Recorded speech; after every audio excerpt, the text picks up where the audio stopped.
Selamat datang kembali ke channel Jambu Buana. Kali ini kita dapat banyak order untuk membahaskan kenapa Semenanjung Korea terpecah kepada dua bahagian yang sangat jauh berbeza. Bersaudara tetapi tidak serupa. Namun umum mengetahui bahawa kehidupan di kedua-dua belah dunia bersaudara ini ialah seperti langit dan bumi bezanya.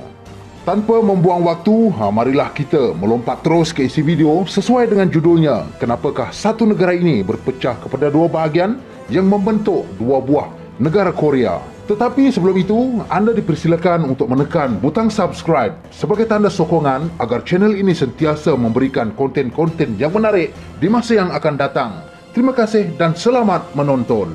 Semenanjung Tanah Korea pada satu ketika dahulu merupakan sebuah negara yang makmur di bawah pemerintahan dinasti Joseon. Tiada istilah Korea Utara dan Selatan, melainkan sebuah bangsa yang memiliki adat resam, bahasa dan budaya yang sama. Itu berlaku sejak beratus-ratus tahun di dalam ketamadunan Korea. Namun, kita sering ditembak dan didengari dengan pertanyaan-pertanyaan, kenapakah negara Korea justru berpecah kepada dua bahagian? Seterusnya memperlihatkan satu bangsa ini berpecah untuk mengamalkan ideologi yang sangat berbeza. Sejarah awal Korea sebagai koloni Jepun. Sejak tahun 1910, Jepun telah menakluki Semenanjung Korea setelah berjaya menumpaskan dinasti Korea di dalam beberapa siri serangan. Ekoran itu, Jepun memerintah Korea secara proksi dengan melantik Maharaja Boneka di Korea sejak mereka memenangi peperangan Sino-Japanese sejak tahun 1895 lagi. Oleh itu, bermula pada tahun 1910 sehingga 1945, Semenanjung Tanah Korea merupakan tanah jajahan Jepun. Setelah tamat Perang Dunia Kedua dengan kekalahan Jepun, maka pemerintahan di Semenanjung Tanah Korea mengalami kekosongan. 5 hari selepas Jepun menyerah kalah, dua pegawai Amerika Syarikat iaitu Dean Rusk dan Charles Bonesteel diberikan tugas untuk mengatur kependudukan dan sosioekonomi Korea dengan pengaruh mereka yang kuat di timur. Tanpa membuat sebarang perbincangan dengan mana-mana wakil Korea, mereka dengan sewenang-wenangnya telah membelah Semenanjung Korea kepada dua bahagian, iaitu garisan yang dikenali sebagai 38 Parallel.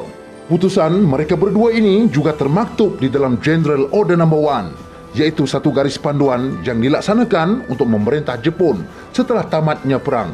Soviet dan Amerika merupakan dua buah kuasa besar pada ketika itu. Kedua-dua pihak ini inginkan Semenanjung Korea mengikuti ideologi mereka masing-masing.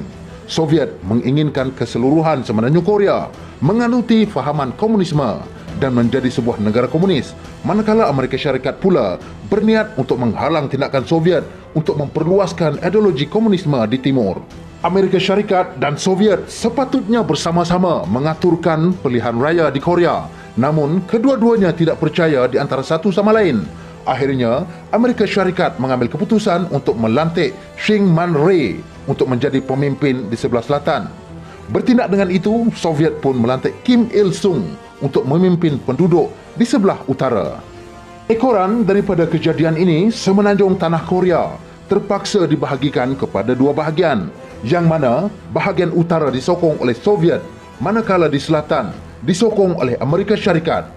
Agar keadaan ini lebih tersusun, sebuah garisan ditarik di atas tengah-tengah peta Korea sebagai pembahagi yang akhirnya menjadi sempadan di antara sebuah negara yang terbelah menjadi dua, yakni Korea Utara dan Korea Selatan.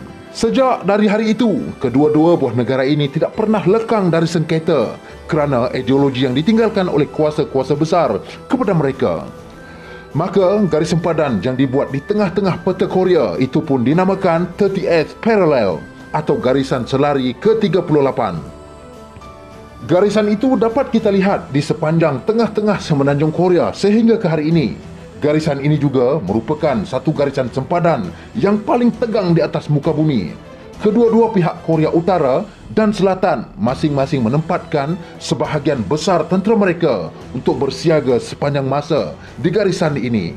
Pada 25 Jun 1950, Kim Il-sung menghantar 75,000 tentera ke 38th Parallel bagi mendesak Korea Selatan agar bersatu dengan mereka dan mengikuti ideologi komunis sebagai tunjang utama di dalam pemerintahan negara. Sejak itu, pihak Soviet terus-menerus mendukung Korea Utara dari segi pertahanan dan pembangunan ekonomi.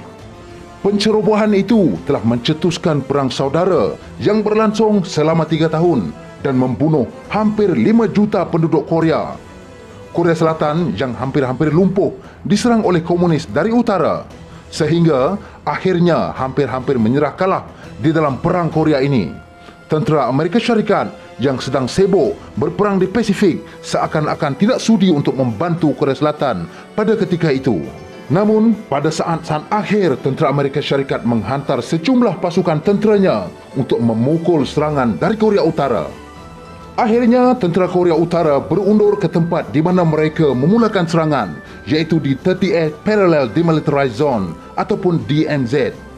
Setelah 60 tahun peperangan ini, secara teknikalnya, perang Korea Utara dan Korea Selatan belum lagi tamat kerana tiada sebarang perjanjian, gencatan senjata atau perjanjian damai ditandatangani, walaupun tentera Korea Utara telah berundur ke sempadan mereka. Umum mengetahui bahawa Korea Utara dan Korea Selatan kini sangat jauh berbeza. Korea Utara sejak dipimpin oleh diktator keluarga Kim telah mengambil kesempatan untuk menjana kekayaan keluarga mereka yang bernilai bertrilion dolar Amerika, sedangkan penduduk Korea Utara hampir keseluruhannya hidup di dalam kemiskinan.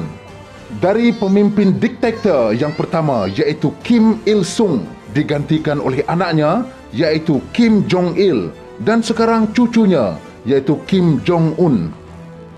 Ekoran daripada kepimpinan kleptokrasi secara diktator atau kuku besi yang dilaksanakan oleh pemimpin keluarga Kim ini telah memerangkap penduduk-penduduk Korea Utara dengan menutup kesemua sempadan negara agar mereka tetap tinggal di bawah bayang-bayang kuku besi keluarga Kim. Pemerintah diktator keluarga Kim juga akan mencuci otak masyarakat Korea Utara sejak mereka kecil lagi untuk mempercayai bahawa Korea Utara adalah satu-satunya negara yang terkuat di dunia pada ketika ini. Setiap hari di dalam kehidupan anak-anak kecil, mereka akan diasuh dengan propaganda-propaganda untuk menjadi setia kepada pemimpin keluarga Kim, serta menganggap pemimpin mereka ialah separuh dewa yang diturunkan ke bumi untuk memerintah Korea Utara. Namun, apa yang paling menyedihkan ialah rakyat mereka sangat percaya dengan propaganda-propaganda ini. Oleh itu, pemimpin diktator Kim sedaya upaya untuk menjemunjikan kebenaran dari seluruh rakyatnya. Jika ada orang yang tertangkap bercakap-cakap tentang keburukan pemimpin atau kerajaan Korea Utara, mereka pasti akan ditangkap dan akan diberikan hukuman yang sangat keras, termasuklah hukuman mati. Namun bukan itu sahaja, keluarga mereka juga akan diseret menjalani hukuman-hukuman bersama-sama di sebuah pusat tahanan dan menjalani kerja-kerja berat secara paksa. Berbeza dengan saudara mereka di Korea Selatan yang lebih bebas mengamalkan gaya kehidupan, rakyat Korea Utara terpaksa mengikut kesemua garis panduan untuk hidup yang telah ditetapkan oleh pemimpin diktator mereka. Andai katalah anda seorang rakyat Korea Utara yang ingin membelot dan lari bebas ke negara lain, tentukan anda tidak tertangkap dan tentukan juga anda membawa seluruh ahli keluarga anda bersama.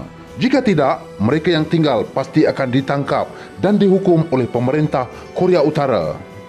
Namun, untuk menembusi setiap penjuru garis sempadan bukanlah sesuatu yang mudah kerana setiap sempadan dikawal dengan sangat ketat oleh tentera.